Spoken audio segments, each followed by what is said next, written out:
never thought the quiet nights on Harbor Street would follow me for the rest of my life. I never thought one client, just one, would change the way I look at an empty hallway, or a dark window, or a motel sign flickering in the distance. My name is Alyssa Grant. I'm 27 years old, born in Jacksonville, Florida, raised mostly by myself, and I've been working the streets of Wilmington, North Carolina, long enough to understand danger before it announces itself.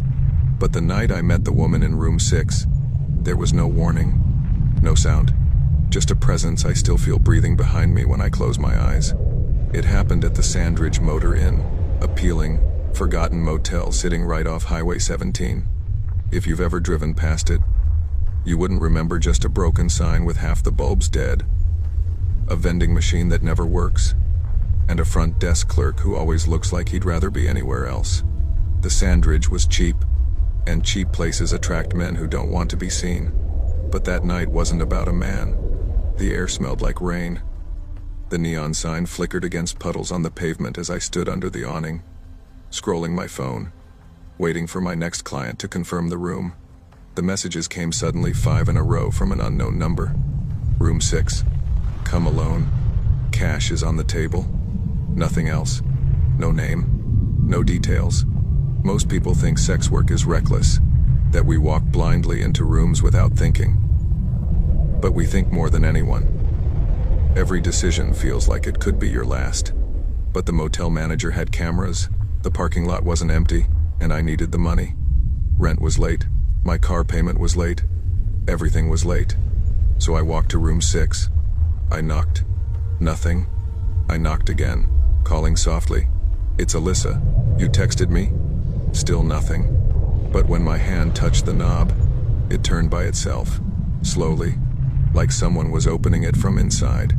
The door creaked open. The room was almost completely dark except for the dim yellow lamp on the nightstand. Its shade was tilted like someone had bumped it earlier. The air felt cold. Not AC cold. Grave cold. I stepped inside, and the door closed behind me without me touching it. "Hello," I whispered. That was when I noticed the woman sitting on the edge of the bed. Her long black hair hung over her face. Her hands were folded in her lap like she'd been waiting for hours. Something about her posture was wrong, too still, too straight, like she wasn't breathing. She wore a pale blue dress that looked old, dated, like something from the early 2000s. "Are you the one who booked me?" I asked. No answer. I reached for the light switch. No lights. Her voice was low, raspy, and came out so suddenly that my fingers froze mid-air. "Okay." I swallowed. "Do you want to talk about what you're looking for?" "Sit," she whispered. I hesitated. Everything in me screamed to leave. But desperation pushes you past your instincts. It blinds you just enough. So I sat in the chair across from her. That's when she finally lifted her head, and I realized something was wrong with her eyes. They weren't focused on me. They weren't focused on anything. They were wide, glassy, reflecting the lamp like mirrors. Dead eyes, but somehow still watching me. "Are you okay?" I asked softly. She didn't blink, didn't move. Her hand lifted shakily, pointing to the nightstand. There was a stack of cash folded neatly beside the lamp. "Take it," she said. I reached slowly, my fingers brushing the money. Then she said something that froze every muscle in my body. "Don't leave me alone." I sat back down. "Are you in trouble?" I asked. She nodded slowly. Then she whispered, "He comes back at night." "Who?" "He owned me," she said. "Just like he owns this room." Her voice trembled now. "No matter how many times I leave, I wake up here again." I frowned. "You mean he trafficked you?" Her lips twitched. "Something like that." The lamp flickered. The air turned colder. She lowered her head again, hair hiding her face.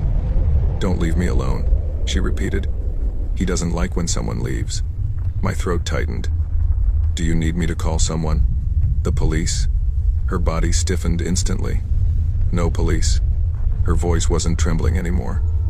It was sharp, final. "No one can help." "Not anymore." The lamp flickered again. Outside, footsteps echoed down the hallway. Heavy, slow. She grabbed my wrist, Suddenly her grip ice cold and whispered, "He's here." The footsteps stopped outside our door. Then, tap, tap, tap. Knuckles rapped slowly against the wood. My heart pounded so hard I could hear it in my ears. The woman leaned forward, whispering fast, desperate. "Don't open it. Don't answer. Don't look at the peephole." The knocking grew harder. Tap, tap, tap. "Alyssa." The voice outside dragged out my name like it was tasting it. "How long will you hide from me?" My blood turned cold. How did he know my name? I hadn't said it. I hadn't called out. I hadn't even texted him. The woman gripped my hand tighter. "Don't move," she breathed. "He wants you to open the door. If you do, he'll take you too." "Who is he?" I whispered. "My last client," she said. She lifted her head slowly, and for the first time, I saw the bruises around her throat, the finger-shaped marks, the purple, rotting skin like she'd been strangled for days. My breath caught. "Are you?" I could barely say it. "Are you alive?" Her eyes lifted, glacier, emptier. "I haven't been alive since 2011, she whispered. The knocking stopped. The hallway fell silent, but she kept gripping my arm, her cold fingers burning into my skin. "I was killed in this room," she said. "He kept me here for days. No one came, no one heard." My stomach twisted. "Then what am I doing here?" I asked. She looked toward the door. "You were called." "By who?" Her voice dropped to a whisper. "By him. He always brings someone back when the room gets lonely." The doorknob started turning, very slowly. Metal creaked. The lock slid. The door opened an inch on its own. I froze. A shadow spilled across the carpet, stretching toward me. Not shaped like a man, too tall, too thin. Its arms dragging along the floor like smoke. The woman shoved me hard. "Run." "But..." "Run." I grabbed my bag and bolted toward the bathroom, slamming the door behind me. The lights flickered violently, buzzing like angry bees. Something hit the outer door. A heavy thud. Then another. Then another. The woman screamed this horrible, desperate sound that cut through the walls. I pressed myself against the cold tile. The pounding stopped. Her screams stopped. Silence. Then the softest whisper drifted through the bathroom door. "Alyssa, open the door." It was her voice, but wrong. Low.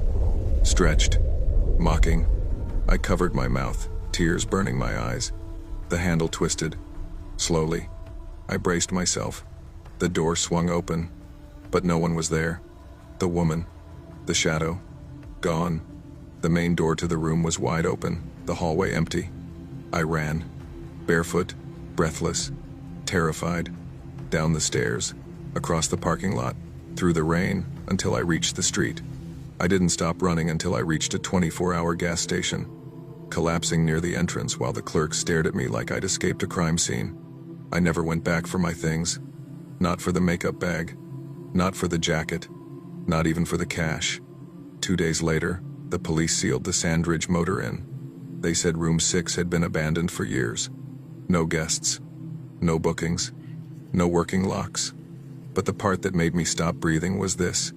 The officer told me they found traces of blood under the floorboards, belonging to a woman named Rachel Moore, a sex worker, missing since 2011. Her case was never solved, but they did have one clue.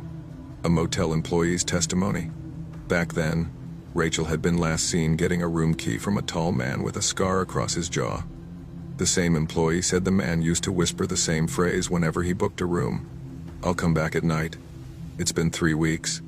I moved apartments, changed my number, stopped taking clients from unknown sources. But last night at 2:17 a.m., my phone lit up. Unknown number. One message. Just one. Room 6. And then, a second message. "You left too soon." My phone still sits on the table behind me, screen glowing every few minutes with another notification I refuse to open. Outside, I swear I heard footsteps in my hallway just now. Heavy. Slow. Deliberate. Like someone is walking toward my door. Right now. And someone just whispered from the other side. "Alyssa, don't leave me alone."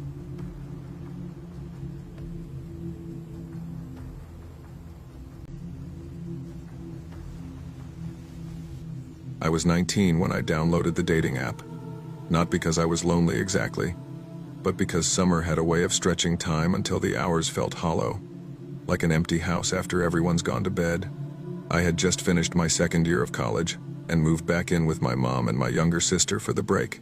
We'd recently bought a modest house on the edge of a quiet suburb outside Riverside, not the kind of place people write stories about. Beige siding, narrow driveway, one of those neighborhoods where everyone waved but nobody really talked. It felt safe. Too safe, maybe. My mom worked long shifts at a medical billing office, sometimes late into the night. And my sister, Brielle, was 15 and always bouncing between friends' houses. That left me alone a lot. So one humid July night, sprawled across my bed with the ceiling fan rattling above me, I created a profile. Nothing fancy, just a few photos, a line about liking live music and late-night drives, and a joke about being terrible at bowling. That's how I matched with Jonah. His profile didn't scream red flags. He had a crooked smile, a picture of him leaning against an old pickup, another with a dog that wasn't his. He admitted that in the bio, which I weirdly appreciated. He lived about 20 minutes away, worked construction during the day, and claimed he was bad at texting but good in person. We started chatting casually, the kind of conversations that drifted from favorite fast food to childhood stories. He typed the way people around here talked, short, relaxed, tossing in ain't and kinda like punctuation. It felt familiar, comfortable. After a week, he asked if I wanted to meet up. Nothing big, just coffee. My mom raised an eyebrow when I told her. Public place, she said, not even looking up from her laptop. And text me when you get there. I know, I said, rolling my eyes but smiling anyway. We met at a local coffee shop off the highway, one of those places with mismatched chairs and a chalkboard menu that always smelled like burnt espresso. Jonah was already there when I walked in, sitting near the window. He stood up when he saw me, which felt oddly old-fashioned. "You're taller than I thought," he said, grinning. "You're worse at smiling in pictures," I shot back. He laughed, real and easy, and for the first half hour everything felt normal.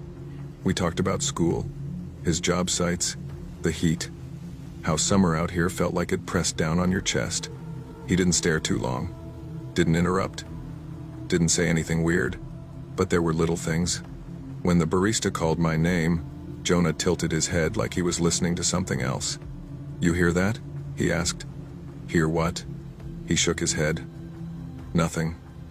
Thought I did. I brushed it off. Everyone zones out sometimes. We ended up staying longer than planned. When we finally walked out into the parking lot, the sun was already starting to sink, turning everything orange and hazy. "So," he said, rocking back on his heels, "you want to do this again?" "Yeah," I said, and I meant it. Over the next few weeks, we saw each other more. Movies, drives with the windows down, sitting in his truck, eating fries and listening to the radio crackle between stations. He never came to my house, though. Whenever I suggested it, he'd dodge the idea. "Your place is probably boring," he'd say, or, "Another time." One night, after my sister had gone to sleep and my mom was working late, I was lying in bed scrolling through my phone when I heard music. Soft, faint. At first, I thought it was coming from my phone, maybe an ad or a video I hadn't closed. But when I muted everything, it kept playing, a slow, delicate melody. It took me a few seconds to recognize it. Silent Night. My stomach tightened. We didn't own anything that played music like that. We didn't celebrate Christmas, and the sound wasn't coming from outside, it was inside my room. I sat up, listening. The music was clearer now, drifting from my closet. "Okay," I whispered to myself, forcing a laugh. "Get it together." I slid off the bed and crossed the room, every step feeling louder than it should have. When I opened the closet door, the music grew sharper, echoing softly against the walls. I pushed aside jackets, hoodies, clothes I barely wore anymore. After a minute of searching, my fingers brushed against something cold and smooth. I pulled it out. It was an egg-shaped ornament, porcelain maybe, decorated with gold vines and tiny painted flowers. There was a seam around the middle, and when I shifted it in my hands, the music continued, delicate and unsettling. "I have never seen you before," I said out loud. The jacket it had been inside was new. I'd bought it myself a week earlier. After about a minute, the music slowed and stopped. Just died. I FaceTimed my sister immediately. "Bree, have you ever seen this?" I asked, flipping the camera.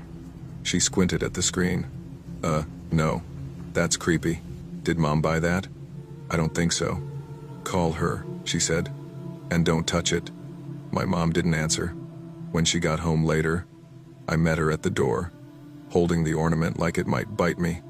"What is this?" I asked. She frowned. "Where did you get that?" "It was in my closet." Her face changed then.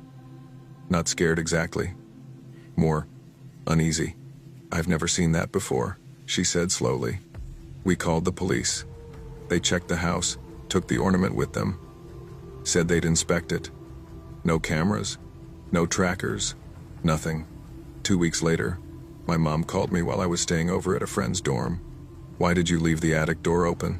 she asked. "I didn't," I said. "Well, someone did."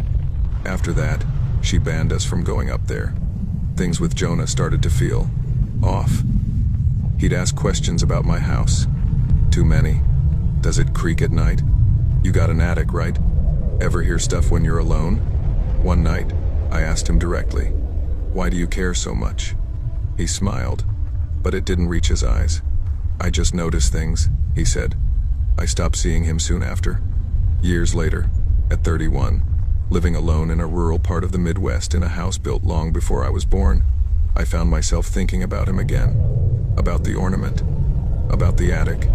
And when a man on a dating app asked me, casually, if my house had an attic, I unmatched him without a word. Some things don't need answers.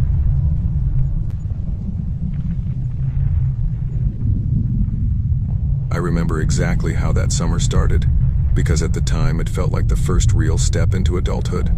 I was 21, halfway through college, and broke in the very specific way only a college student can be: too proud to ask for help, too optimistic to think anything bad would happen, and just desperate enough to say yes to an internship nobody else wanted.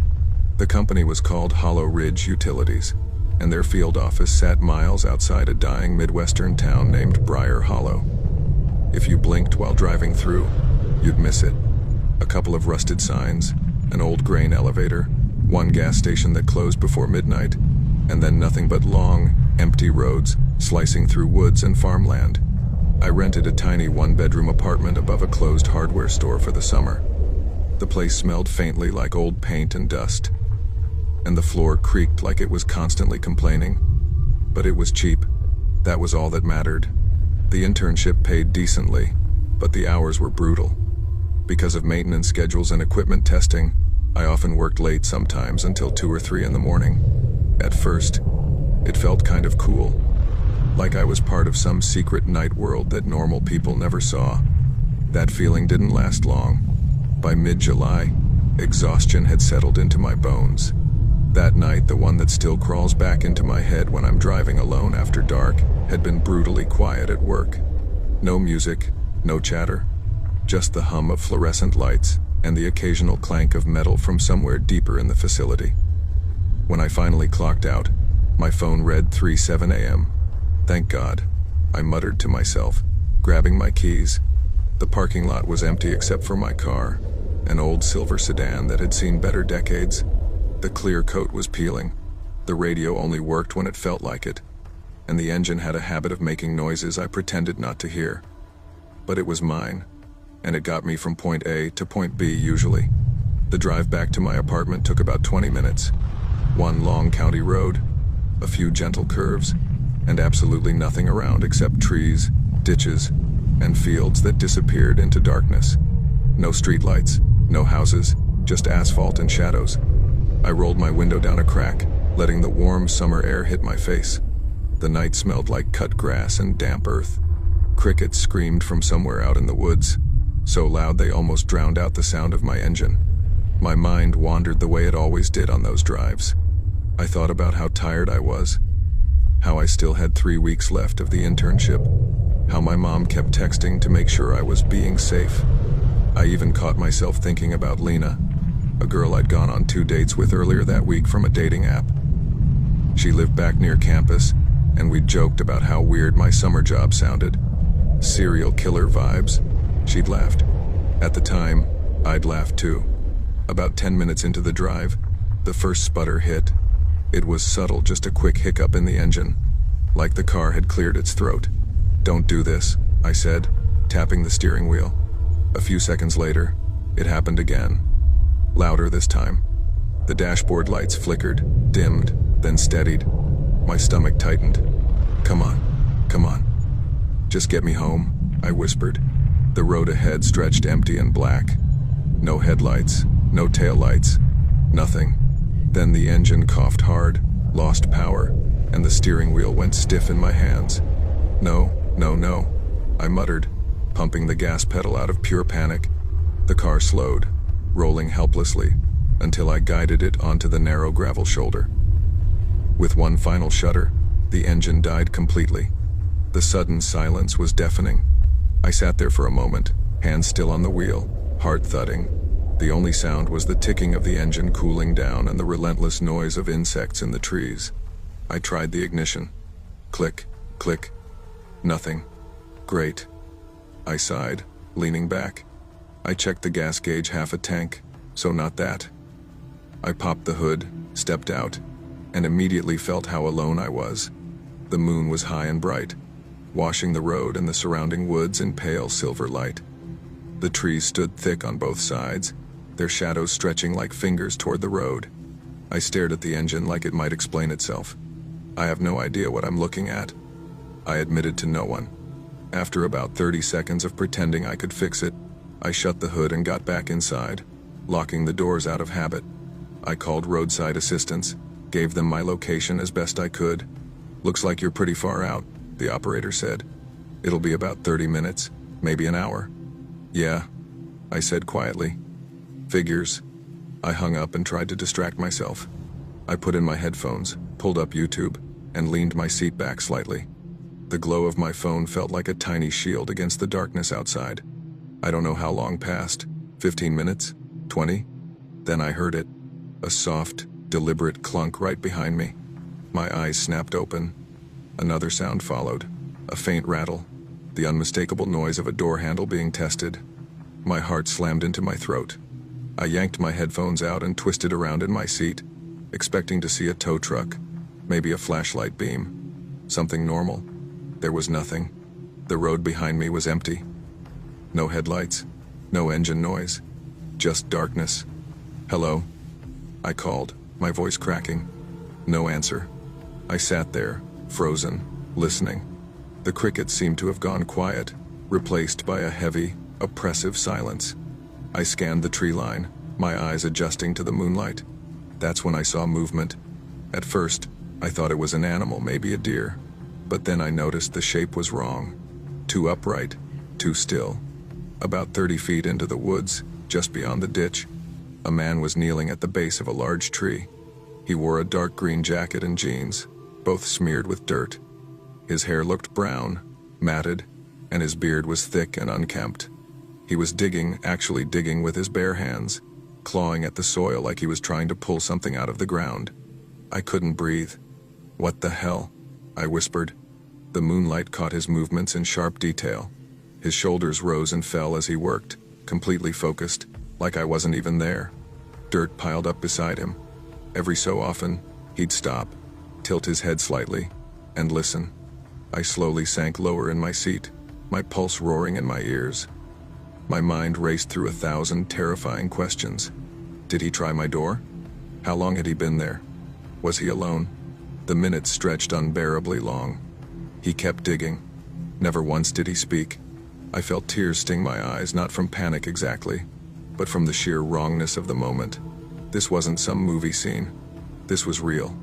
I was stranded, alone, and someone was out there doing something I didn't understand. Then, finally, headlights appeared in my rearview mirror. Relief flooded through me so hard I almost laughed. A truck pulled up behind me, hazard lights flashing. As soon as the light hit the woods, The man stopped digging. Slowly, unnaturally, he turned his head toward the road. I ducked instinctively, then forced myself to look again. He didn't run. He lowered himself to all fours and moved deeper into the trees, crawling with a smooth, practiced motion that made my skin crawl. The tow truck driver stepped out, cheerful and oblivious. "Rough night, huh?" he said. "You have no idea," I replied, my voice shaking. As he hooked up my car, I kept staring at the tree line, half expecting to see that man's eyes staring back at me. They never did. I rode home in silence, gripping my phone, replaying the image over and over in my head. I never drove that road at night again. I sold that car a month later. And sometimes, when I think about that summer, I wonder what he was digging for, or if he ever found it.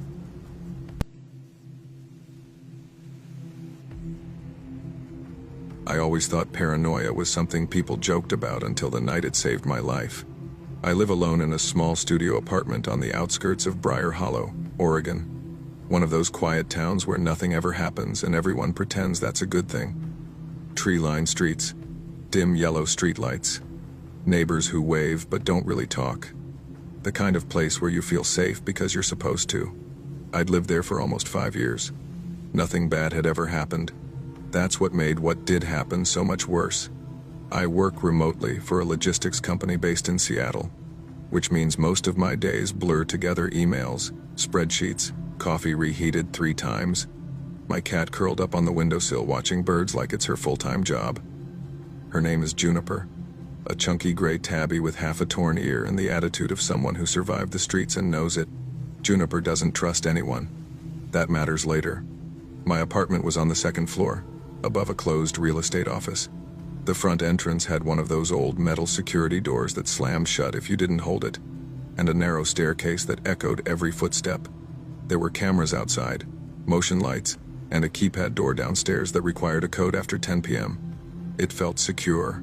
Too secure. That night was in January, dead winter. The kind of cold that crawls into your bones and refuses to leave.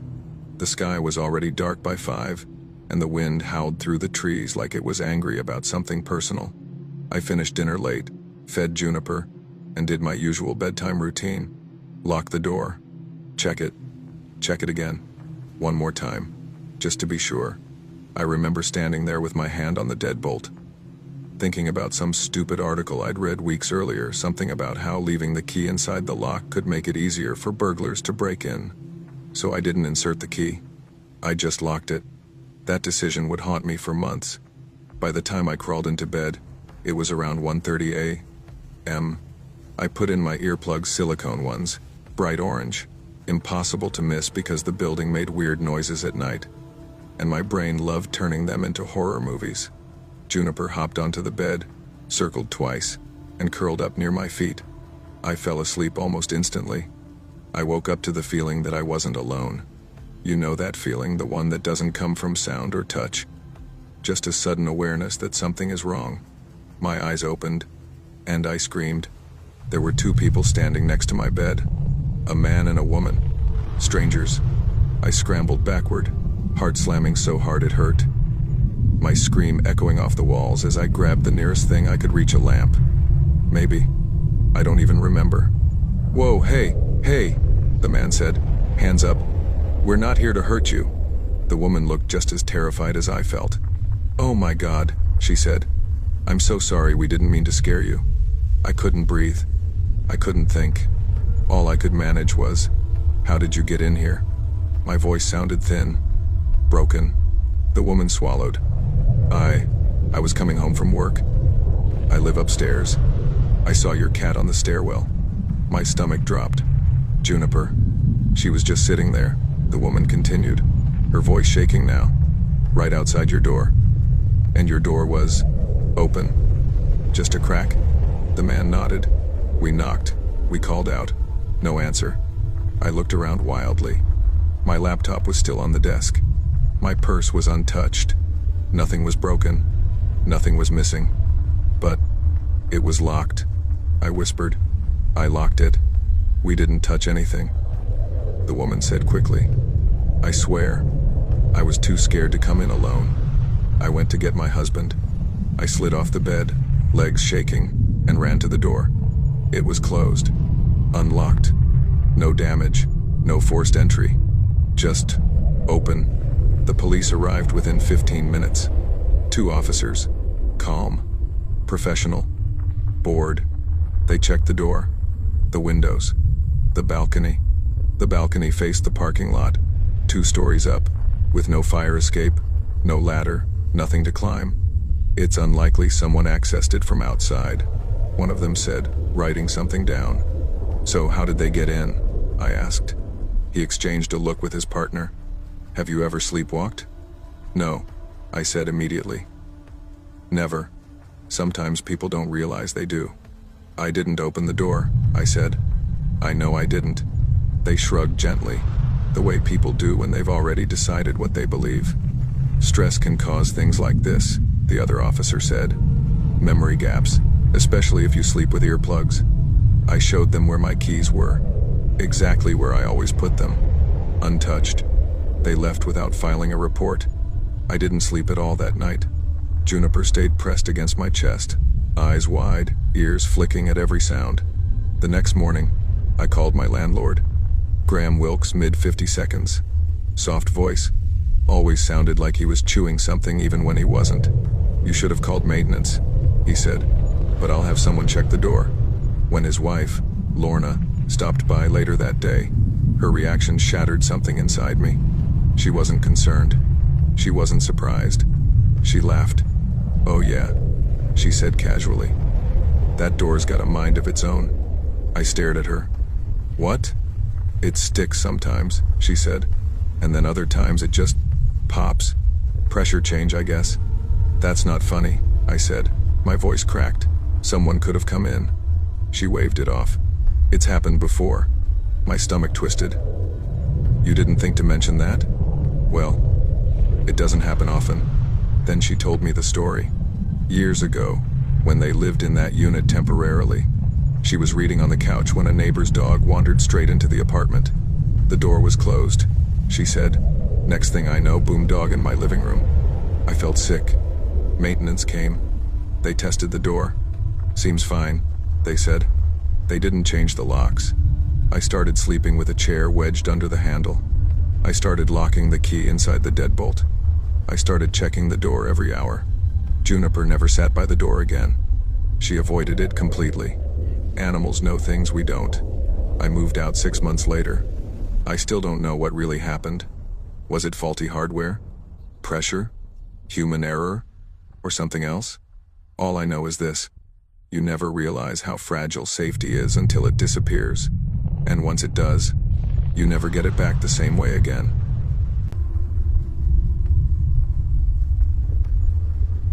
I didn't move out because I wanted freedom. I moved out because staying felt worse. At 29, freshly done with grad school, I was still sleeping in my childhood bedroom with posters I never bothered to take down. My parents never said I had to leave, but I could feel it in the way my mom paused before asking where I was going, or how my dad stopped pretending he didn't notice my late nights. They helped me buy my first house. Money they'd been saving since I was in high school. I hated how grateful and guilty I felt at the same time. The house wasn't impressive. 1 floor, narrow hallway, old cabinets, the kind of place a single person buys when the economy is trash and dreams are expensive. It sat on a quiet street outside a mid-sized American town plowed in winter, dead silent after dark. I told myself silence meant safety. I worked a normal job during the day, professional, clean, something my parents could proudly explain to relatives. What they didn't know, and never would, was how I really made my money. Sex work wasn't some dramatic decision. It was math. Rent plus loans minus salary equals desperation. I didn't work the streets. I screened clients, met in hotels or private apartments, set rules, no names, no attachments, in and out. I kept my world separate. At least, I thought I did. The first few weeks alone were rough. I slept light. Every sound made me sit up. But slowly, the house started to feel like mine. I stocked the fridge, left laundry unfolded, walked around barefoot at night. That's when the food started disappearing. It was small at first. Milk gone quicker than usual. Leftovers missing. A pizza box lighter than it should have been. I blamed myself. I eat like a damn linebacker, I muttered one night, tossing the box. But deep down, something felt wrong. One evening, standing in my kitchen with the fridge door open, I whispered, "No way." I remembered the hidden cameras I'd bought years ago, cheap things disguised as phone chargers. No real reason why I still had them. Maybe paranoia runs in the family. I plugged one in above the counter, just to be safe. Days passed. I forgot about it, until a coworker mentioned her mom's house getting robbed. That night, I sat on my bed, heart pounding, scrolling through footage. Nothing. Then movement. At 2:14 a.m., my upper cabinet opened. A woman climbed out. She looked 50-something, thin, hair greasy and tied back. Her eyes scanned the room like she knew it better than I did. She drank my milk, ate my food, then crawled back inside the cabinet. I didn't scream. I didn't cry. I walked outside and called the police. When they pulled her out, she screamed like an animal. "That's my daughter," she yelled. "This is my house." They took her away. I pressed charges. After that, I thought the nightmare was over. I was wrong. The paranoia stuck. I installed cameras everywhere. Slept with lights on. My mom stayed over for a while. Eventually, things calmed down. Life went back to normal, until my work started bleeding into my home. One client, older guy, well-spoken, heavy accent, started pushing boundaries. "I like places that feel lived in," he said once. "Feels real?" "No," I replied. "Flat, firm." He smiled like he understood. A week later, I came home and felt it immediately. The air was wrong. My bedroom door was cracked. I froze. "Hello?" My voice shook. Nothing. Then I saw it. My nightstand drawer was open. Inside my work phone, exactly where I left it, but turned on. Someone had been there. I checked the cameras.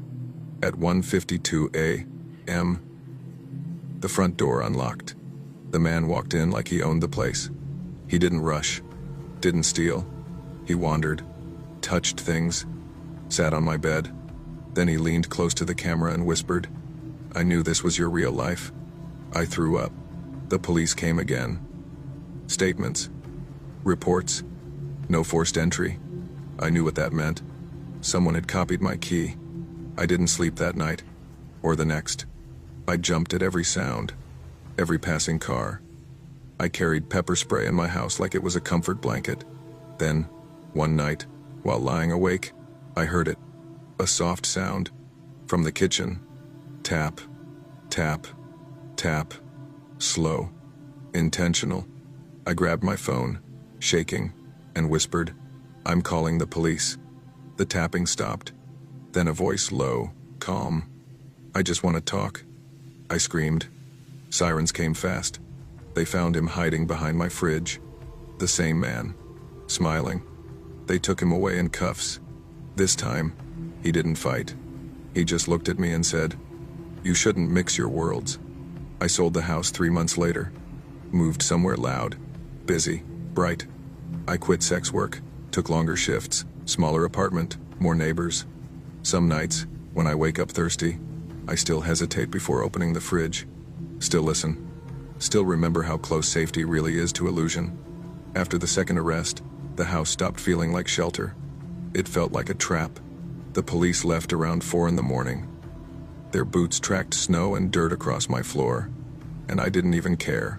One of them, young guy, tired eyes, paused near the door and said, "You might want to stay somewhere else for a bit."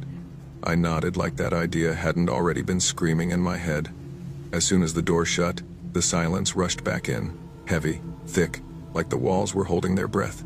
I locked every door, then checked them again. Then again. I sat on my couch wrapped in a blanket, lights blazing, TV on mute just for the noise. My phone buzzed nonstop, my mom, my boss, a couple clients I ignored completely.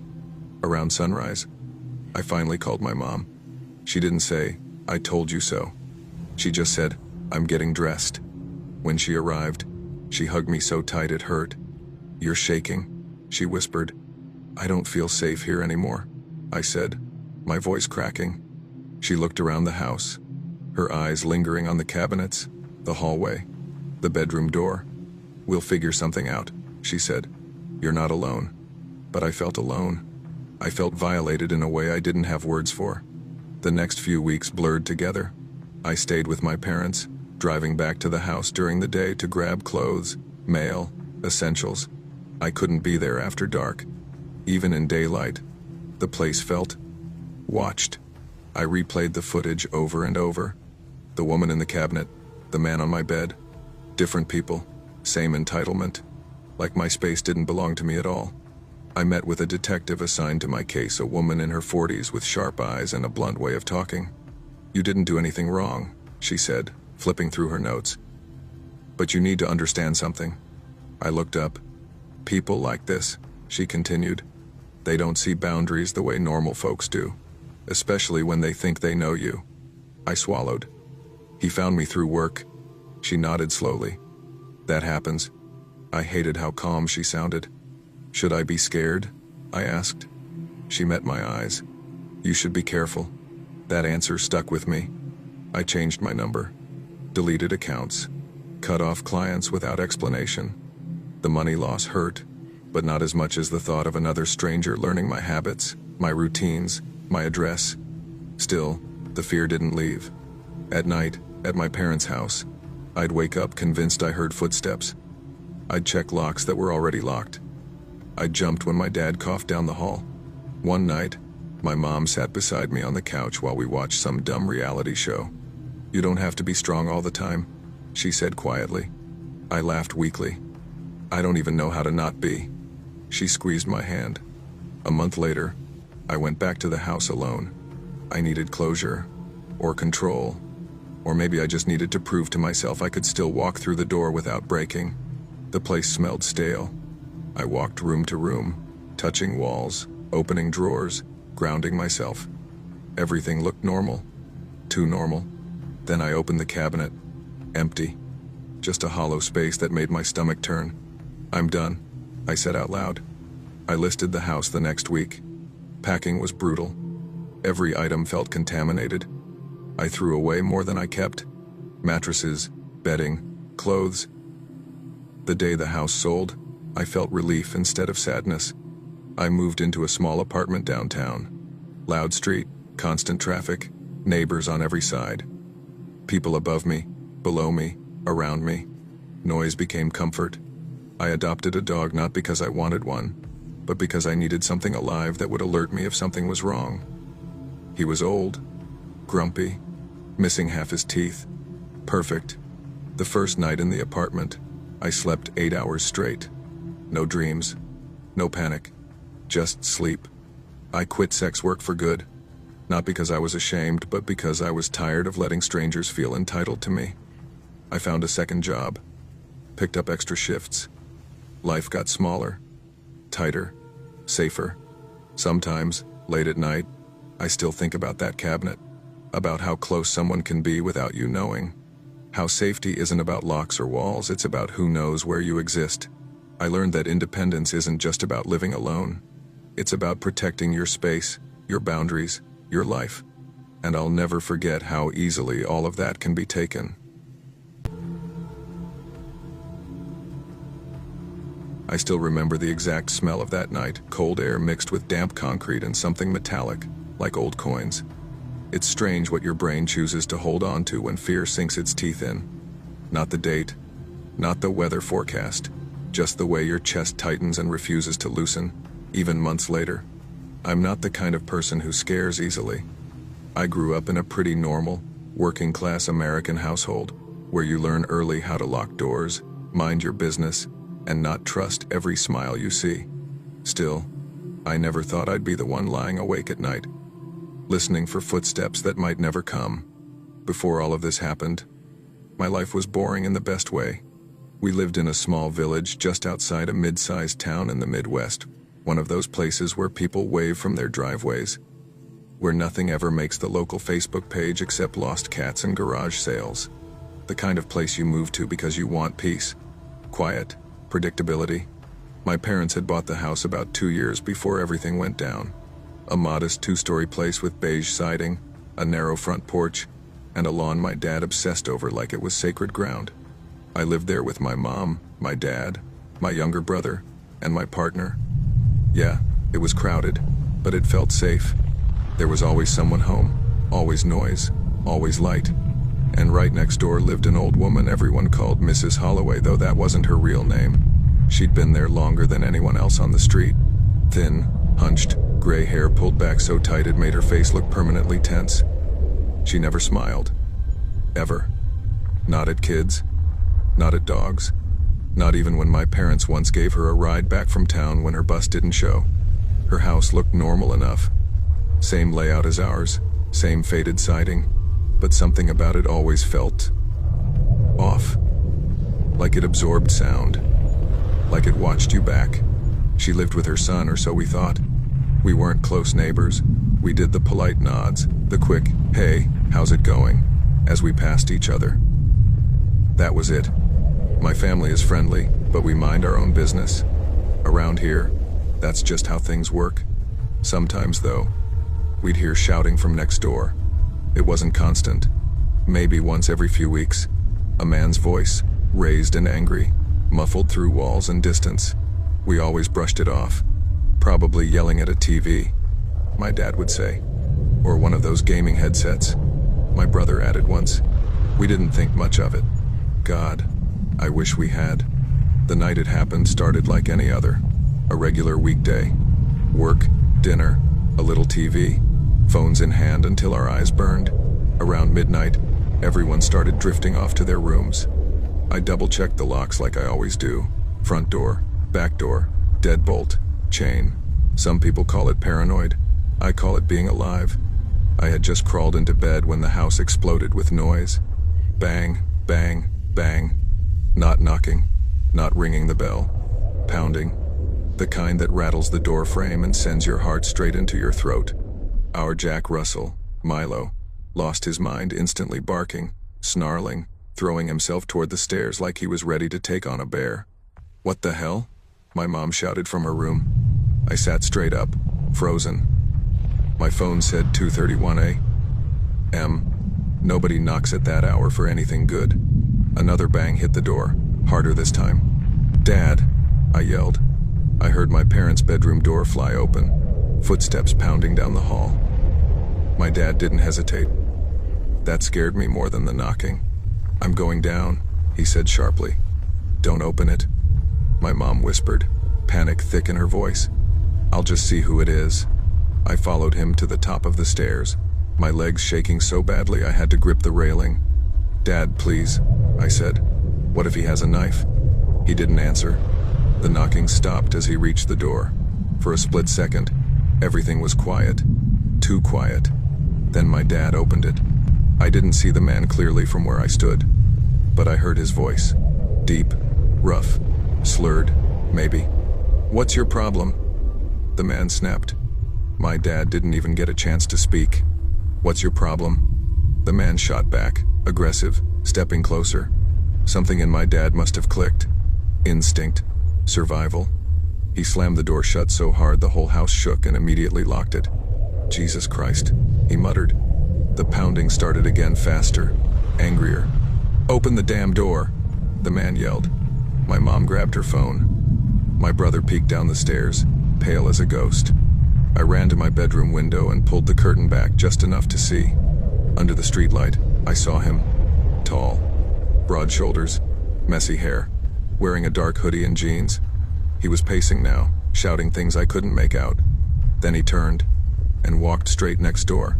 I watched as he banged on Mrs. Holloway's door, yelling, swearing. A light flicked on inside. "Mate, if you don't stop, I'm calling the cops." Someone shouted from inside her house. The man cursed once more, then disappeared into the darkness behind the house. None of us slept after that. Every creak, every passing car, every gust of wind made my stomach drop. My partner slept through almost everything, only waking when I stepped on him trying to get a better view out the window. "What the hell?" he mumbled. "Someone tried to break in," I whispered. His face changed instantly. The next morning felt unreal. Like the world had moved on without us. Birds chirping, people going to work, kids waiting for the bus. 2 days later, my partner and I were driving to work when police cars screamed past us, lights flashing. My gut sank. I texted my brother, "Everything okay at home?" No reply. By the time I reached work, my phone buzzed. It was my dad. They took him out in cuffs. The message read, "On a stretcher." Turns out Mrs. Holloway didn't have one son. She had two. The man who came pounding on our door lived right next to us the entire time. Apparently, he'd had some kind of breakdown. Drugs, mental illness. Nobody knew for sure. The police took him away, and for a brief moment, I felt relief. 2 days later, he was back. That's when I bought the Ring doorbell. Weeks passed, no incidents. Then my mom talked to another neighbor, a woman who'd lived here longer than us. "Oh yeah," she said casually. "That's her son. He used to do that all the time. The lady before you?" Same thing. My mom came home furious. We never got an apology, never an explanation. And even now, months later, I still wake up some nights, heart racing, convinced I hear pounding on the door. Because the scariest part? It wasn't a monster. It was a man. And he lived right next door. I never thought my life would circle back to that old highway in Nevada. But trauma has a way of leaving breadcrumbs, and sometimes you follow them even when you don't want to. My name is Marisa Hale, and before everything happened, I worked nights along Highway 95 right outside a dusty town called Boulder Flats, a place where tourists never stopped, cops rarely patrolled, and the desert swallowed screams before they could travel far. I wasn't proud of the work, but I wasn't ashamed either. Life forces you into corners, and survival forces you to stay there. It was late October, wind slicing through the desert, neon motel signs flickering like dying fireflies, when I first noticed the black SUV. It always parked across from the Silver Sage Motel, engine off, windows dark, never moving even when I moved. I chalked it up to paranoia. But paranoia doesn't leave footprints. And that night, it did. I had just finished a rough shift and stepped into my room at the Silver Sage, room 12, the one with peeling wallpaper and a motel Bible older than the building itself. I locked the door, threw my bag on the dresser, and checked the mirror. I looked tired. Sunken eyes, smudged eyeliner, hair sticking to my lips. I sighed and reached for my face wipes. Then my phone buzzed. Unknown number. Don't look in the mirror. I froze. Every part of me went cold. I stared at the message, then at the mirror, just a cheap motel thing screwed to the wall. Nothing was there. But the phone buzzed again. Unknown number. She sees you. I didn't breathe, didn't swallow, didn't blink. I stepped back from the mirror and grabbed my pepper spray. The room was silent except for the faint hum of the air conditioner. I checked the peephole. No one outside. When I looked back at the mirror, someone else was in it. Just a breath behind my reflection. A woman. Pale face, wet hair, eyes black like oil. But when I spun around, no one was there. My heart hammered so loudly I thought it would tear through my ribs. I backed into the corner of the room, dialing the motel office. Front desk, Silver Sage. Hi, did someone come into my room earlier? Maintenance? Housekeeping? No, ma'am. Our staff left hours ago. Did anyone ask for room 12? A pause. Then, actually, someone did. A woman. But she said she was your sister. My chest tightened. I don't have a sister. Well, she left a key at the desk. She said you'd locked yourself out. A metallic clink echoed behind me. The spare key in my door rattled like someone had just tried unlocking it. Sir, call the police right now. Before the man could answer, the call dropped. Static flooded my speaker. My phone vibrated again. Unknown number. Don't call for help, she hates that. A chill crawled up my spine. Then, 3 sharp knocks on the door. Not frantic, not panicked, slow, Heavy, measured. I tiptoed to the peephole, trembling. On the other side of the door was a woman, head bowed, long wet hair covering her face, clothes dripping like she'd climbed out of a river. I whispered, "Who are you?" She lifted her head, and the peephole went pitch black. Something covered it, something breathing. The lights flickered. The air in the room turned icy, like the AC had been replaced by winter. I stumbled back, grabbing my bag and heading straight for the bathroom. I slammed the door shut, locked it, and collapsed against the tub. My phone buzzed again. Unknown number. The mirror. Don't let her out. I swallowed hard. The bathroom had a mirror. I didn't want to look at it, but the more I avoided it, the more it felt like someone was staring at my back. I slowly lifted my eyes. The mirror fogged over by itself even though the room was cold as ice. A handprint appeared on the glass. Not mine. Too thin. Too long. Too sharp. Then a face pressed against the inside of the mirror, like the glass was a window and she was standing behind it. The same woman, wet, pale, unblinking. Her lips didn't move, but her voice whispered right behind my ear. "Let me in." I screamed and stumbled out of the bathroom, slamming the door behind me. But the mirror in the main room was worse. My reflection was gone. She was standing in its place. I ran. I didn't think, didn't pack, didn't breathe. I yanked the motel door open and sprinted into the cold night air. The black SUV I'd seen for nights was still parked there. This time the driver's window was rolled down. A man leaned out, mid-50s, salt and pepper beard, sheriff badge glinting on his jacket. "Ma'am, you okay?" I couldn't speak. I just pointed toward my room. He followed my gaze and frowned. "Room 12? Again? Again? What do you mean again?"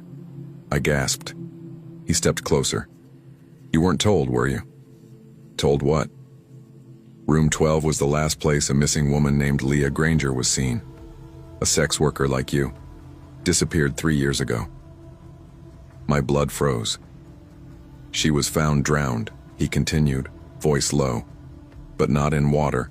Her lungs were filled with sand." Before I could respond, the motel lights shut off all at once. Total darkness swallowed the building. And then, screaming. My voice? No. It was coming from my room. The sheriff drew his gun. "Stay behind me." But as he took a step forward, my phone buzzed. Unknown number. Don't trust him. Before I could process that, another message arrived. Unknown number. He lied. He killed her. I stared at the sheriff's back as he approached room 12. Was this real? Was someone messing with me? My phone buzzed again. Unknown number. Look at his hands. I did. His fingers were stained. Dark. Not dirt. Not grease. Wet sand. My heartbeat thudded against my skull. "Sheriff," I whispered shakily, "why is there sand on your hands?" He froze. Slowly turned. His eyes were hollow, emotionless. "Because she grabbed me," he said softly. "When I held her under." My stomach lurched. "She wouldn't stop screaming," he said, voice cracking, "so I buried her where no one could hear." The wind howled. The motel sign flickered violently. He stepped toward me. "You should have never checked into room 12. He lunged. I sprinted toward the highway, gravel slicing my feet, lungs burning. The sheriff's footsteps thundered behind me. I swerved toward a row of abandoned gas pumps. He followed. Fast, relentless, breath ragged.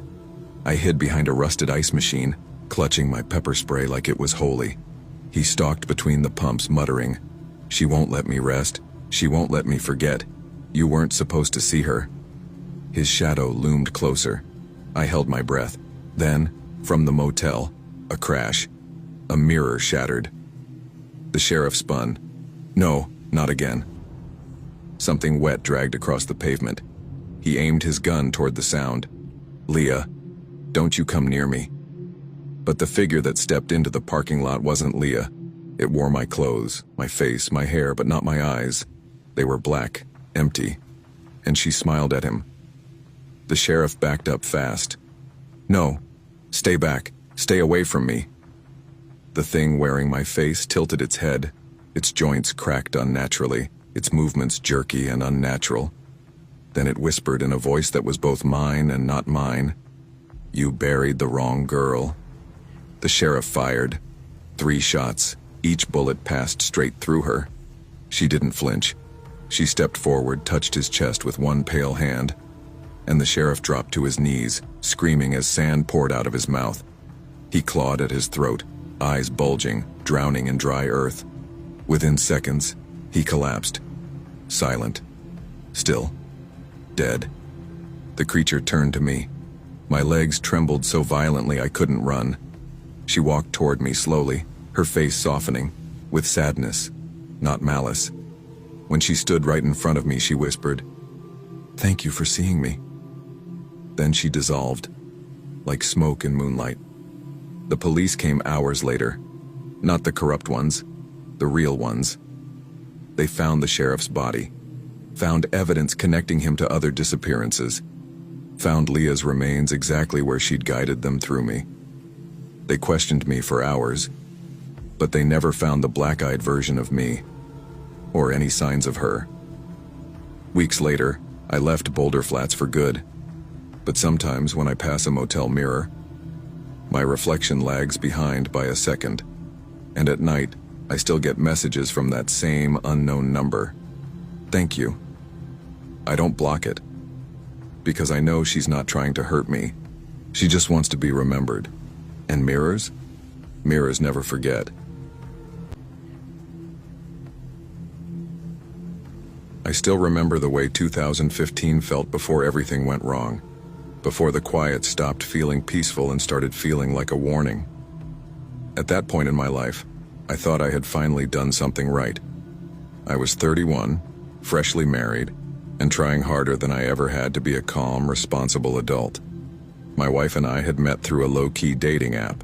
Nothing flashy, just 2 tired people who'd both written in our bios that we preferred quiet nights and real conversations. That alone felt like fate. We dated for 3 years, took things slow, argued like normal people, learned how to apologize, and eventually decided we wanted a place that belonged to just us.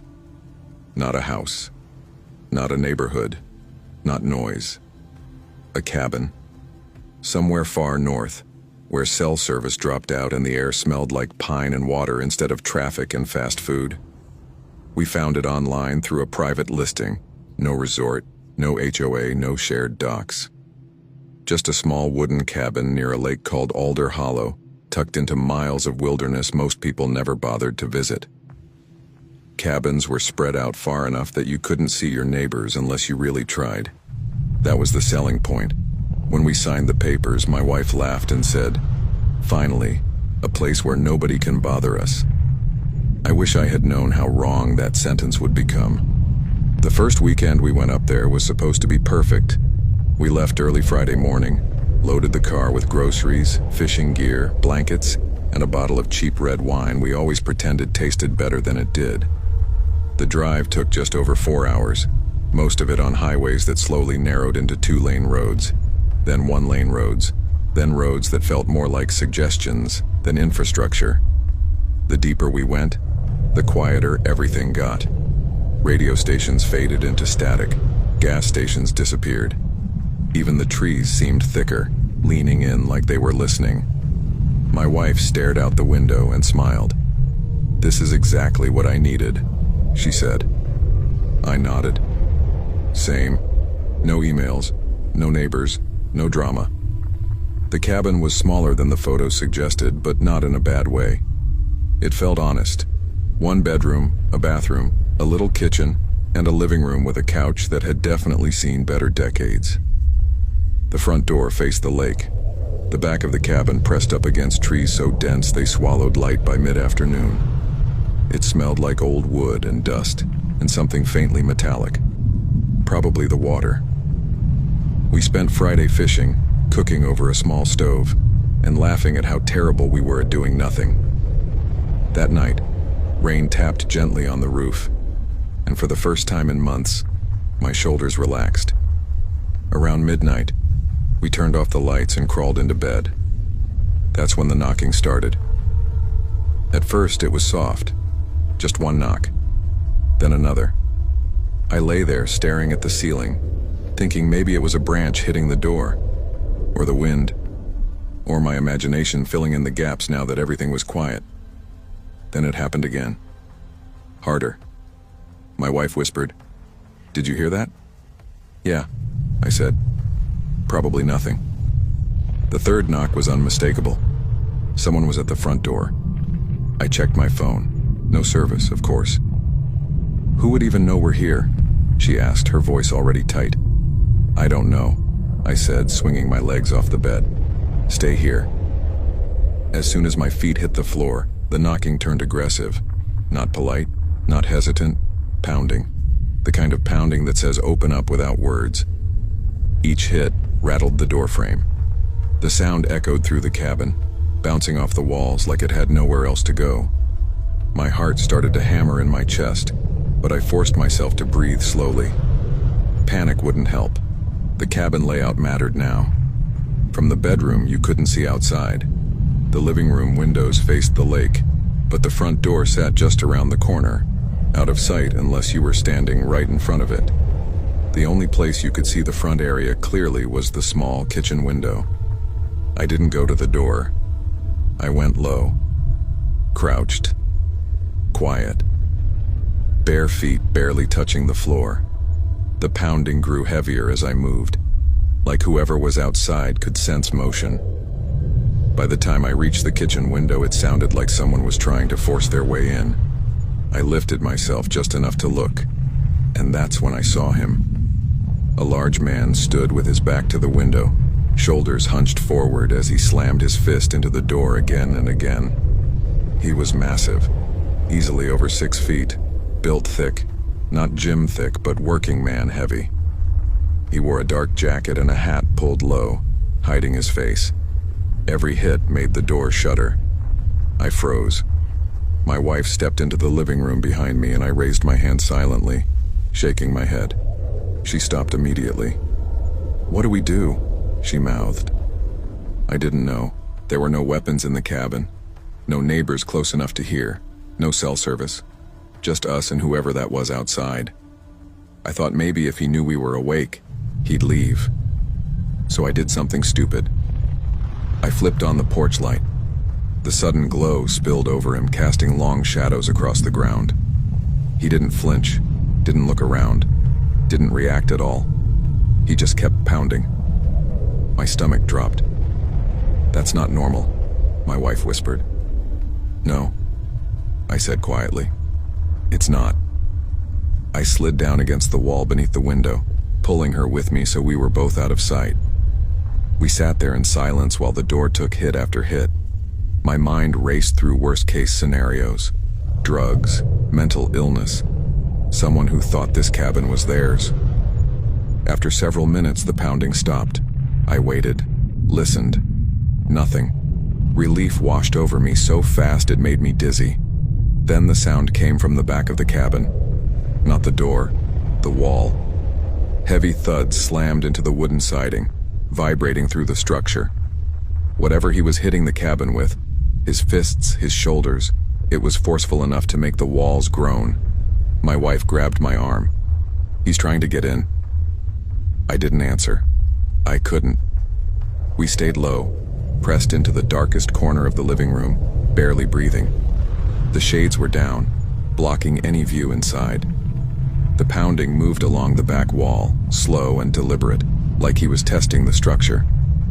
After about 5 minutes, it stopped. Just like that. Silence returned, thicker than before. We waited an hour before moving. Neither of us slept.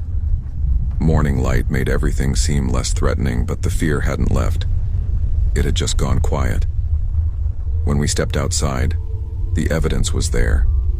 Deep marks gouged into the front door, as if someone had slammed something hard against it repeatedly. The back wall showed scuffed wood, dented in places. Plants near the cabin were crushed flat. footprints pressed deep into the dirt. "This actually happened," my wife said softly. We debated leaving. We really did. But we told ourselves it was probably someone trying to scare off newcomers. Maybe a local who didn't want outsiders. Maybe a prank that went too far. Against better judgment, we stayed. Saturday passed without incident. We fished, walked the trails, talked ourselves into believing we were safe. The woods were empty. Too empty. That night we locked everything and went to bed early. At exactly midnight, the knocking came back. Slower this time. Deliberate. Each knock spaced out like he knew we were listening. We didn't move, didn't turn on lights, didn't speak. The knocking continued for 10 minutes, then stopped. Morning brought a piece of paper on the ground. 2 words written in thick black ink. "Get out." We left immediately, filed a police report. Nothing was ever found. No suspects. No explanation. We sold the cabin within months. Even now, years later, I still think about Alder Hollow and the man who knew we were there. I never imagined my life would end up on the dim sidewalks of Brookview, Nevada, a small desert town off the interstate where truckers stopped for fuel, beer, and women who needed money more than safety. I'm Alyssa Carter, 27 years old, originally from Princeton, Minnesota. I grew up in a house where my mother worked 2 jobs and my father worked 2 fists, one for drinking, one for hitting. I ran away at 17 and bounced around states, doing whatever I had to in order to survive. Eventually, I landed in Brookview, a place that looked normal from the highway but rotted from the inside once you stepped off exit 12. People think sex workers don't feel fear. They think we choose this. But the truth is, fear is the only thing that keeps us alive.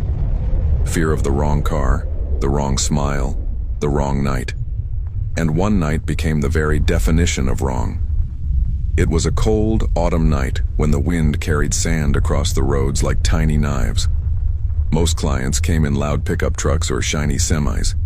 But around 1:15 a.m., a black 1999 Lincoln Town car rolled slowly toward me, its headlights dim like dying eyes.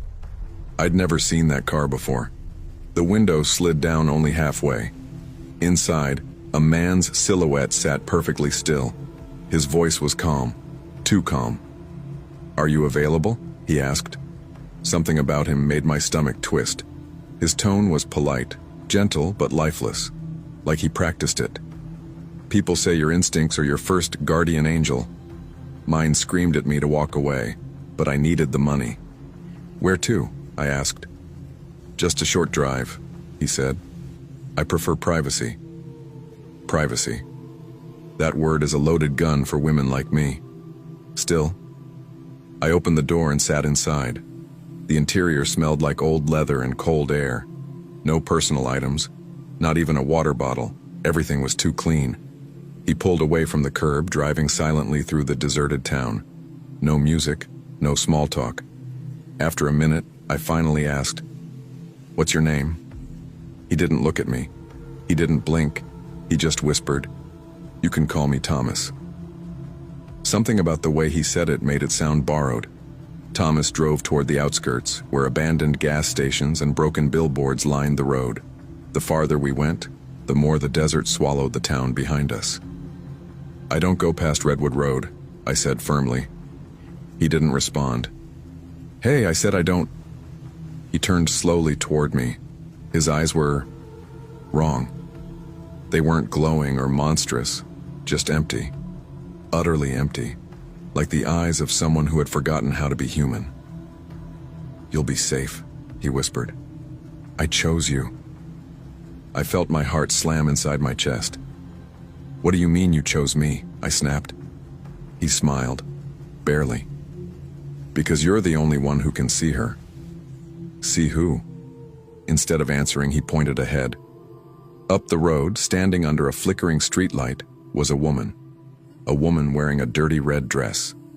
Her head tilted unnaturally to one side, her arms hanging too long, too stiff, her hair covering most of her face. She wasn't walking, she wasn't waiting. She was standing, like she'd been placed there. I whispered, "Who is that?" Thomas whispered back, "My last passenger." The town car slowed to a crawl. My breath turned to ice. That woman, she wasn't looking at the car, but something about her posture felt like she was aware of me. Only me. Her head twitched slightly. Then her entire body jerked forward like her bones had cracked. "I don't want to go near her," I said. "Turn around." Thomas looked confused. "She's already with us." My chest tightened. "What are you talking about? She's right there." "No," he whispered, turning his dead eyes toward the rear-view mirror. "She's inside." I whipped around so fast my neck snapped. The back seat was empty. Or, that's what I thought. Then I saw it. In the reflection of the window, behind my shoulder, a faint outline of a woman's face, pressed against the glass, as if she were inches away from me. I screamed and grabbed the door handle, locked. "Let me out," I shouted. Thomas didn't flinch. "She wants to go home," he murmured. "She needs someone alive to take her place." My blood went cold. Someone alive. To take her place. Her place where? The woman's reflection moved closer, her hair sliding like wet seaweed, her lips stretched unnaturally wide. Thomas turned off the road onto a dirt path. The car rumbled over rocks until an old, decaying house appeared. Half collapsed, windows boarded, roof sagging. Nobody lived out here. Nobody should. The car finally stopped. Before he could say anything, I unlocked the door using the manual switch and bolted out. The cold desert wind slapped my face as I stumbled backward. Thomas stepped out slowly, as if he had all the time in the world. "Alyssa," he said softly, "if you run, she'll follow you forever." "I don't care," I screamed. But then I heard it, a wet, dragging sound, like someone pulling broken feet through sand. The woman in the red dress stepped out of the shadows of the house, not walking, sliding, her head still tilted, her limbs bending wrong, her mouth stretching open like a torn wound. Thomas whispered behind me, "She chooses the ones who can see her, and you saw her first." I ran. The desert at night is a black ocean. Every direction looks like death. I sprinted blindly, my feet sinking into the sand. Behind me, the dragging sound grew louder, faster. I didn't dare look back. Then I heard her. A whisper cutting through the wind. "Alyssa." No client had ever known my full name. I had never told Thomas. That thing wasn't human. I spotted a rusted old water tower in the distance and ran toward it. I ducked behind the base, trying to quiet my breathing. For a moment, everything was silent. Then, the metal creaked above me. Something was climbing the tower. I looked up. Her face stared down at me from the first ladder rung. Upside down, hair hanging, eyes white and wide. I screamed and ran again. I didn't know where I was going. I didn't care. I ran until my lungs burned. Then headlights cut across the sand. A sheriff's patrol truck. Deputy Mark Jennings, someone who'd warned me many times to leave this life, jumped out. "Alyssa, are you hurt? What happened?" I tried to speak, but all I managed was, "Don't look at her." He grabbed my shoulders. "Look at who?" Behind him, she appeared, her body jerking in the headlights, her mouth opening impossibly wide, her fingers stretching like claws. "Get in the truck!" Jennings shouted. I didn't argue. He jumped in the driver's seat, threw the truck into gear, and slammed the gas. But the woman hit the back of the truck so hard it shook like metal thunder. Jennings looked in the mirror. "What the hell is— Don't look at her!" I screamed. Too late. He locked eyes with her in the mirror. His pupils dilated. His breathing stopped. His hands froze on the wheel. "Jennings? Mark," he whispered. "She's beautiful." The truck swerved violently. We flipped. I woke up upside down, blood dripping into my eyes. My ears rang. The desert sky spun above me. Jennings was unconscious beside me. Then I heard footsteps. Not dragging, walking, slow, steady, deliberate. Thomas. He knelt beside me like a gentle doctor. "She's chosen you," he said softly. "You're the one she wants. All you have to do is give her someone else." I shook my head violently. "No, no, please." "A life for a life," he whispered. "One living soul in exchange for your freedom. Even a stranger will do." He held out his hand. "Choose," he said, "or she'll take you now." Behind him, the woman stood completely still, her head inches from mine, her mouth cracked open like broken porcelain. Her cold breath touched my cheek, and I realized, if I didn't choose someone, I would become the next woman under Exit 12, just like her.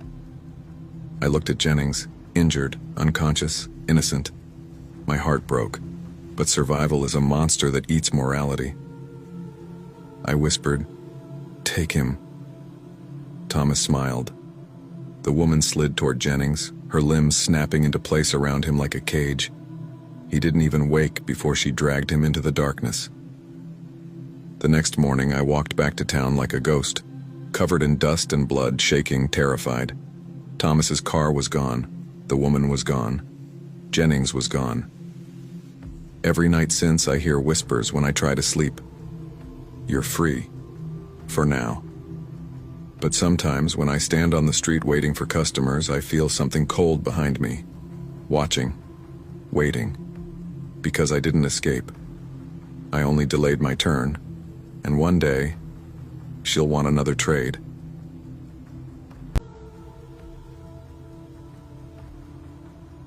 I still remember the exact smell of that house on the day I unlocked it for the first time. Fresh paint mixed with dust that had been sitting too long. That dry, hollow smell that tells you a place has been empty but is trying to pretend it's ready for someone new. I was 29, freshly done with grad school, exhausted in a way only years of deadlines and self-doubt can exhaust you, and standing alone on the porch of a modest one-story home in a quiet stretch of Maple Hollow, a working-class suburb outside Columbus that most people only knew because it sat off the highway between nothing and nowhere. The house wasn't impressive. Beige siding, low roof, a narrow driveway that could barely fit my aging Corolla.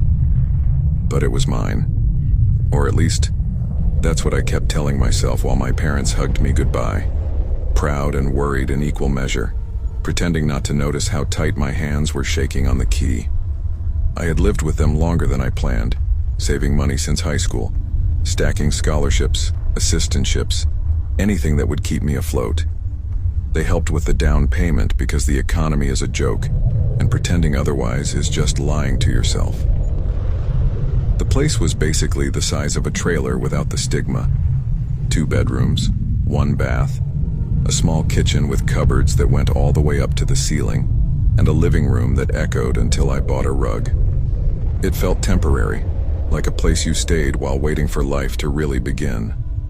But it was all I could afford, and I told myself independence didn't have to look like a Pinterest board to count. The first few weeks were rough. Silence has weight when you're not used to it. At night, every creak made my stomach flip. I slept with the TV on low background noise filling the gaps my thoughts wanted to crawl into. I worked long hours at a marketing firm downtown, trying to prove I deserved the position I fought so hard for, and came home drained, microwaving dinners, and collapsing onto the couch in my work clothes. Slowly, though, the house softened. I hung thrift store art on the walls. I bought plants I kept forgetting to water. I started inviting coworkers over on Fridays, cheap wine, bad takeout, laughter echoing off those once empty walls. For the first time, it started to feel like a life instead of a holding pattern. Around that time, I dipped my toes back into dating. Nothing serious, just the apps, casual conversations, coffee that didn't go anywhere. I told myself I wasn't in a rush. After years of school and stress, I liked the idea of choosing myself for once. Still, there were nights I came home wishing someone else's shoes were by the door, wishing the silence would ask less of me. The first strange thing happened on a Tuesday. I remember because Tuesdays were my reset days. No plans, just comfort food and video games. I'd ordered a large pepperoni the night before, eaten exactly one slice, and put the box back in the fridge. When I opened it the next evening, half of it was gone. At first, I laughed out loud, shaking my head. "Wow," I said to the empty kitchen. "Get it together." I eat a lot. Stress does that to me. I shrugged it off, grabbed another slice, and went back to my room. But then it kept happening. Milk disappearing faster than usual. Leftovers I swore I hadn't touched gone completely. I tried to rationalize it. Long days, brain fog. Maybe I was sleep snacking and didn't remember. It sounds ridiculous, but when you live alone, you learn to doubt yourself before you suspect the impossible. I even joked about it with a guy I'd been casually seeing from a dating app, telling him I must have a ghost with a serious appetite. He laughed, said, "Hey, at least the ghost isn't stealing your wine." At the time, it was funny. The joke stopped being funny when I came home one night and found the fridge door slightly open. I stood there longer than I want to admit, keys still in my hand, listening. The house was quiet. Too quiet. I closed the fridge, heart thumping, and did a slow walk through every room, checking corners like I'd seen in movies. Nothing. No signs of forced entry. No mess. Just that nagging feeling crawling up my spine. That night, I slept with my bedroom door locked for the first time. I remembered the hidden cameras almost by accident. Back in high school, a friend of mine had been paranoid about her stepdad, and her older brother gave us these tiny cameras disguised as phone chargers.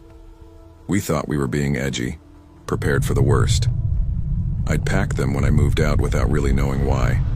Maybe some part of me always expected things to go wrong. I plugged one into the kitchen outlet by the counter, another facing the fridge, and tried not to feel stupid while I did it. "Just peace of mind," I muttered. "That's all." I didn't tell anyone. Not my parents, not my friends. I didn't want to be the girl who overreacted. A few days later at work, during lunch, one of my co-workers, Jenna, was venting about her mom's place getting broken into. "They didn't even take much," she said, shaking her head. "Just food, some cash. It's creepy, you know? Like someone was just there." My stomach dropped. I told her about my missing food, my half-joking theory about a squatter. Jenna's expression shifted from amused to serious fast. "That's not nothing," she said. "You should check. Do you have cameras?" When I told her about the charger cams, she helped me download an app that synced the footage. I waited until that night, sitting on my bed with my iPad, fingers hovering like I was afraid the screen might bite me. The footage was boring until it wasn't. At around 2:14 a.m., the kitchen light flicked on. I leaned closer, breath shallow. The cupboard above the sink, the one I never used, creaked open from the inside. A pair of hands appeared, then a face. An older woman, thin, hair matted and gray, eyes darting like a trapped animal's. She dropped to the floor with a soft thud and went straight for the fridge like she owned it. She drank from my milk carton, ate cold leftovers with her bare hands, crumbs falling onto my counter. She didn't rush. She looked comfortable. After 10 minutes, she climbed back up, folded herself into that cupboard like it was a nest, and closed the door. I didn't scream. I didn't cry. I went numb. I called the police from my car, hands shaking so badly I almost dropped my phone. I refused to go back inside. When they arrived, I watched from the driveway as they opened the cupboard and pulled her out. She screamed, cursed, clawed at them, yelling that she was my mother, that she lived there, that they had no right. Her voice was raw, desperate, terrifying. They took her away. I pressed charges. After that, my mom stayed with me for weeks. I installed more cameras, changed the locks, adopted a mutt named Buck despite my allergies. I stopped dating for a while. Trust didn't come easy after that, especially not with strangers. Sometimes late at night I still listened to the house breathe, reminding myself I'm safe now. I still remember the exact sound my tires made on the highway that night. That low, constant hum that only happens when you've been driving for so long your brain stops registering movement. I was 22, broke, tired, emotionally wrecked in the way only college can leave you. I'd been studying in southern Georgia, just outside a town nobody ever remembers the name of unless they got stuck there. I originally grew up near eastern Iowa, and every few months I'd make the drive back home. 15, sometimes 16 hours depending on traffic and weather. Normally I split the trip into 2 days, but that time, I didn't want to stop. Not after what had just happened. 2 days before the drive, my girlfriend Raina had dumped me over FaceTime. 3 years together. Same major, same friend group, same plans. And just like that, she said, "I don't think you're my person anymore." No yelling, no fighting, just quiet finality. So instead of crashing at a motel halfway, I packed my car, grabbed 2 energy drinks, and decided to drive straight through the night. I told myself it was about saving money. Truth was, I didn't want to lie in a dark motel room replaying her voice. By midnight, the roads thinned out. By 1:30 a.m., the world felt empty. No cars, no billboards, no radio stations coming in clearly anymore. Just black sky and asphalt. I rolled the window down to keep myself awake. The air smelled like wet dirt and pine. Somewhere in the distance, lightning flickered behind thick clouds, but no thunder followed. At around 3:04 a.m., my gas light came on. I stared at it longer than I should have. "Don't do this to me now," I muttered, tapping the dashboard like that might help. I knew my car well enough. When the light came on, I had maybe 35, 40 miles if I drove easy. The GPS showed nothing nearby, just a thin gray line cutting through green nothingness. Then I saw an exit sign. Exit 218. Wellmouth. I slowed down. "Please let there be something," I whispered. I took the exit. The ramp curved off the highway like it was leading into a different world. At first it was just trees, tall, close together, blocking out whatever moonlight existed. The road narrowed, the paint faded, and my headlights felt weak, like they couldn't push past the darkness. I drove for maybe 2 miles without seeing a single sign of life. No streetlights, no mailboxes, no houses. I was about to turn around when I saw lights ahead. Dim, yellow, flickering. Relief washed over me so hard my shoulders dropped. Thank God. The road bent slightly, and suddenly, I was in town, if you could call it that. The speed limit dropped to 20 miles per hour. Old brick buildings lined both sides of the street, their windows dark or boarded up. Faded signs hung crooked. Hardware, bakery, barber, all looking like they hadn't been touched in decades. The town felt paused, not abandoned, just waiting. I slowed down, hands tightening on the steering wheel. "Where the hell is the gas station?" I muttered. I drove deeper. The buildings thinned out, replaced by houses, old, sagging homes with porches that leaned slightly forward like they were listening. No lights on inside. No cars in driveways. That's when my stomach started to knot. I checked the fuel gauge again. Too low to keep wandering. I decided to turn around. I pulled into the first driveway I saw. The gravel crunched loudly under my tires. As I turned the wheel, a porch light snapped on. I froze. The front door opened. An older man stepped out, tall, thin, wearing a sleeveless undershirt despite the cold. He didn't say anything. He just stared. Then he started walking toward my car. Slowly. I rolled my window down halfway and raised my hands, palms out. "Sorry, man," I said quickly, just turning around. Didn't mean to. He stopped walking, tilted his head, like he was trying to understand my words. I backed out faster, heart pounding. As I turned around and drove away, I glanced in my side mirror. He was still standing there, watching. That's when I noticed the others. 2 houses down, someone standing at the edge of a driveway. Across the street, another person, arms crossed. They hadn't been there before. Or maybe they had and I just hadn't noticed. Every one of them stared at my car. No curiosity, no confusion. Just hostility. I swallowed hard and kept driving. When I reached the main strip of town again, my chest tightened. People were standing outside the buildings now, not a few, a lot. Men, women, different ages, at least 10 on each side of the street. All facing the road, all facing me. No one spoke, no one waved. They just watched as I crawled past at 20 miles an hour. My pulse thudded in my ears. Okay, don't panic, I whispered. Then someone stepped off the curb, then another. They didn't rush, they approached.